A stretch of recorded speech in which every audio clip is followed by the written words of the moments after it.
Donc, Leslie Despaillé, je suis coordinatrice de proximité pour le réseau périnatalité Franche-Comté sur le territoire du bassin de naissance de la maternité de Lons-le-Saunier. Donc, ça représente à peu près la moitié du département du Jura depuis le mois d'octobre 2020. Auparavant, j'étais à la caisse d'allocation familiale en tant que référente parentalité et donc j'ai basculé sur le réseau périnatalité. Alors, le poste a été créé en fait suite à la fermeture de la maternité de Saint-Claude, qui était une petite maternité en zone montagneuse, pour continuer à drainer un petit peu le dynamisme des professionnels de périnatalité sur le territoire et suite à des questions un petit peu politiques liées à la fermeture de la maternité. Les femmes du territoire sont assez isolées, on a des distances de plus de 45 minutes entre le lieu d'habitation et le lieu d'accouchement qui est maintenant Lons-le-Saunier. Et donc, c'est de travailler le lien entre voilà, ce territoire du Haut-Jura et la maternité de Lons-le-Saunier.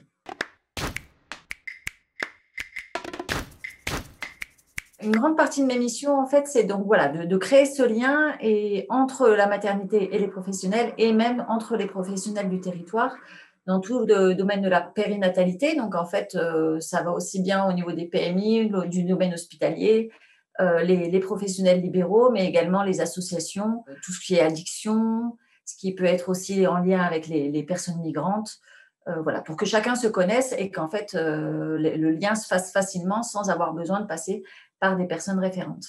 Il y a toute une partie de diagnostic qui a été faite avant mon arrivée, puisqu'en fait, la maternité a fermé en avril 2018 et moi, j'ai pris mon poste qu'en octobre 2020. Donc, il y a une partie de diagnostic qui avait été confiée à un cabinet. Et moi, je me base en fait sur ce diagnostic. Je rencontre les professionnels libéraux pour émailler un petit peu ce qui a pu ressortir comme piste de travail. Et voilà, et on va mettre en place des actions, des formations, des rencontres pour aider un petit peu à chacun à se connaître et à oser se contacter en cas de besoin. Alors, en fait, dans les projets qu'on on a comme projet de former la plupart des professionnels accompagnant les femmes enceintes à la méthode EPP avec la cartographie Urkind. Et dans ces formations, il y a une formation spécifique pour avoir des personnes référentes.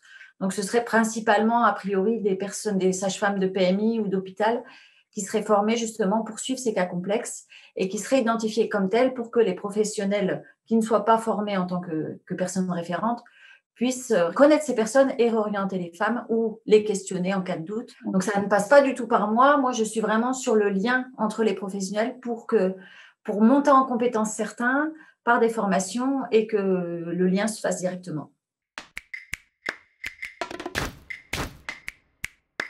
Alors, on en est seulement à sa mise en place. Voilà, sur les formations, elles n'ont pas encore eu lieu. Là, on se rend compte que les difficultés, un petit peu, c'est de se dire, notamment, on était parti, pourquoi pas des sages-femmes libérales.